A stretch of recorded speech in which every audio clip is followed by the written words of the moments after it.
आप सभी को बिहार मिथिला न्यूज में स्वागत है। पटना के बापू सभागार में स्वतंत्रता सेनानी जुब्बा सहनी जी की शहादत दिवस मनाए गए और मेरे साथ खास बातचीत करने के लिए भाजपा नेता और सम्राट चौधरी के करीब माने जाने वाले सकलदेव बिंद जी हैं और लाखों की संख्या में निषाद परिवार जो के पटना के सड़कों पर दिखे बापू सभागार में जुब्बा सहनी जी के शहादत दिवस मनाए गए। सर बहुत बहुत स्वागत है सर आपको भी धन्यवाद जी सर। बिहार के तमाम निषाद भाइयों, यूपी, झारखंड, बंगाल से आए, मैं उनको तहे दिल से धन्यवाद करता हूं कि आप आकर आज कार्यक्रम सफल किए बापू सभागार में। एक हिंदुस्तान में मैसेज गया कि जुब्बा सहनी निषाद का बेटा था और देश आजाद कराने में उनका बहुत बड़ा योगदान था। सर आज जुब्बा सहनी शहादत दिवस मनाए गए सर, कई पार्टियां जुब्बा सहनी की शहादत दिवस मनाए, लेकिन सर निषाद जो के आपस में ही बटे हुए हैं सर, इसको लेकर सर क्या संदेश दीजिएगा? आने वाला समय में सब एक प्लेटफॉर्म पर आएंगे और अच्छा दिशा और दशा भी तय होगा। आज जो कि सर कार्यक्रम किया, कई जगह आपके विरोध में कार्यक्रम किया गया सर, क्या कहिएगा सर? देखिए कार्यक्रम तो बहुत जगह गायक लाया गया मगर लोग माना, आप देखे ना लोग आया, क्योंकि आस्था जब लोगों को आप मदद करिएगा ना तो लोग को आशा और उम्मीद होता है कि सकलदेव बिंद अच्छा आदमी तो जरूर आएगा। मेरे साथ जो गरीब गुरबा थे, जो निचला स्तर के लोग थे, पिछड़ा समाज थे, जो दबे कुचले थे, सारे लोग आए थे। मैं सबको तहे दिल से धन्यवाद करता हूँ। एक दूसरी तरफ sir sun of Mallah Mukesh Sahni कहते हैं कि निषादों के हम नेता हैं, दूसरी तरफ आपका जलवा सराय दिखे गई, तो क्या लगता है कि निषादों के नेता आप सकलदेव बिंद हो गए? आज भी वो हमारे बड़े भाई हैं, आज भी आदर्श उनको मानते हैं।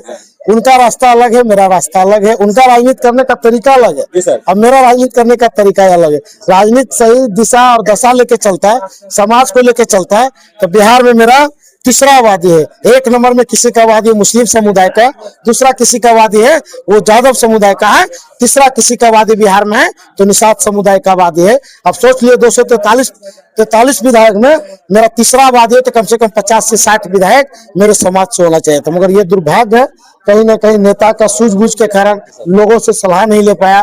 भाई हम लोग 10% है, जिस दिन बिहार में एक साथ बैठक करके बढ़िया बढ़िया लोगों के साथ बैठक कर लेंगे तो आने वाला समय में क्या होगा, एक क्रांति पैदा करना था हमको और ये आगाज हुआ है। आज आगाज हुआ है सर, आज आगाज हुआ है। ये लगातार दौरा पूरे बिहार में चलेगा।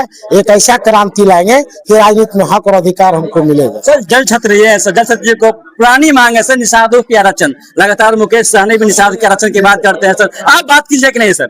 हम आरक्षण का विरोधी नहीं है जी सर, हम आरक्षण का विरोधी नहीं, आरक्षण हमको भी चाहिए। आप झंडा लेके रोड पर चिल्लाते रहिए हमको आरक्षण दीजिए, आरक्षण तो आरक्षण नहीं मिलने वाला है। जी सर, आप रोड पर चिल्लाते रहिएगा, रोज माइक से बोलिएगा कि हमको आरक्षण दे दीजिए, जी सर, तो ऐसे आरक्षण नहीं मिलता है। आपको आरक्षण के लिए अपने बेटे और अपने भाई को सांसद और विधानसभा में भेजना पड़ेगा।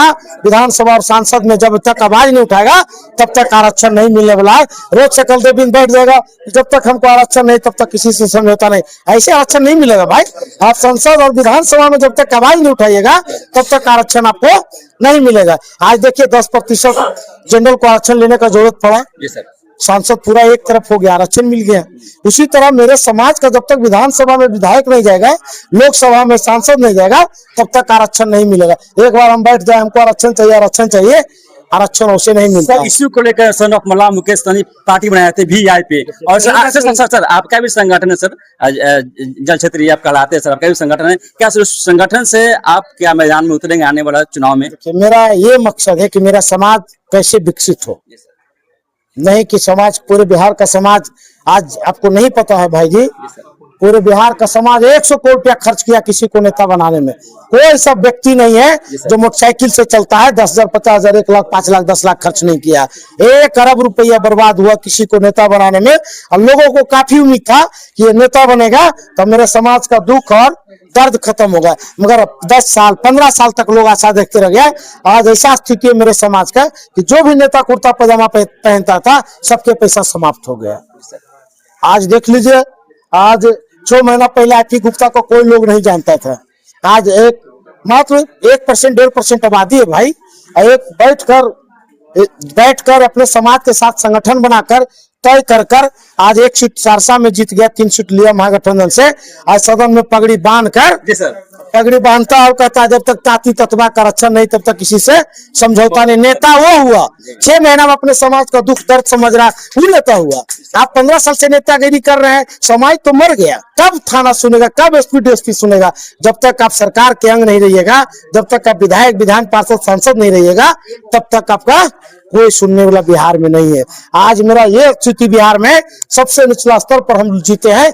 आज बिहार में सबसे निचला स्तर पर कोई जाति समाज जीने वाला है, वो मांझी समाज है। आप सोच लिए हमारे गार्जियन आदरणीय श्री जीतन राम मांझी 1% भी आबादी नहीं है, 5 गो मेले उसका बना हुआ है और सदन में मंत्री बनकर अपने समाज का मुद्दा उठाता है। नेता वो होता है। नेता ऐसा नहीं होना चाहिए कि पूरा समाज का खेत बिक जाए, घर बिक जाए, द्वार बिक जाए, मोटरसाइकिल बिक जाए, कार बिक जाए और उसे नेता बनाने से कोई फायदा नहीं है। नेता को क्या दर्द होता है कार्यकर्ता को हमको पता है। जब टिकट बांटने का बारी आएगा, आज मेरा रैली हुआ तो मैं आपको बता देता हूँ 100 में 100% निषाद समाज का बहन, बेटी, पत्नी, हमारे भाई, हमारे बुजुर्ग सब लोग आए थे।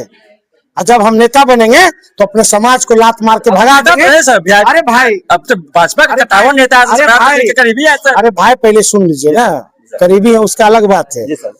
आज हमको नेता समाज बना रहा है, कल हम नेता बने कोई पार्टी बनाएंगे तो जो मेरे रैली में जो माताएं बहने आए थे हम उनको छोड़ देंगे।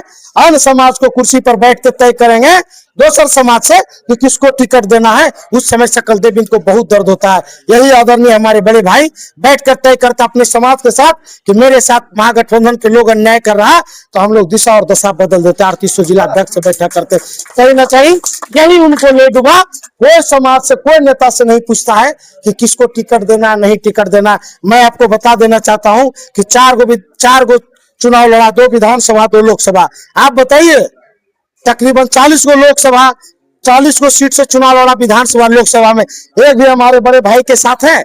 इसलिए उनके साथ नहीं है कि एक कार्यकर्ता को टिकट नहीं, अटैची लेकर आता है, टिकट ले जाता है, चुनाव हारता अपना घर चल जाता है, पार्टी में नहीं आता है। आप कार्यकर्ता को टिकट देते, हार भी जाता तो आपके साथ लोग रहता। अब मैं आपको और बता देना चाहता हूं, अपने भाई को एक मुस्लिम समुदाय के चलते बड़ा गोराम में बैठा दिया गया। अब बरकिशोर बिन जहां चुनाव लड़ रहा था वहां भी आरजेडी से बरकिशोर बिन को चुनाव लड़ा था, वहां भी एक मुस्लिम समुदाय जदयू से चुनाव लड़ रहा था।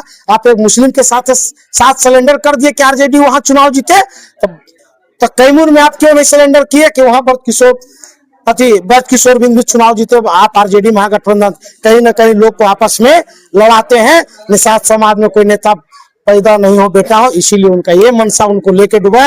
अभी भी हम उनको गार्जियन मानते हैं और अभी भाई मानते हैं। सही रास्ता पर चलेंगे तो फिर हम विचार करेंगे सब लोग निषाद समाज। बहुत धन्यवाद सर, मेरे साथ खास बातचीत करने के लिए सकल भी थे और अभी बापू सभागार में है और स्वतंत्रता सेनानी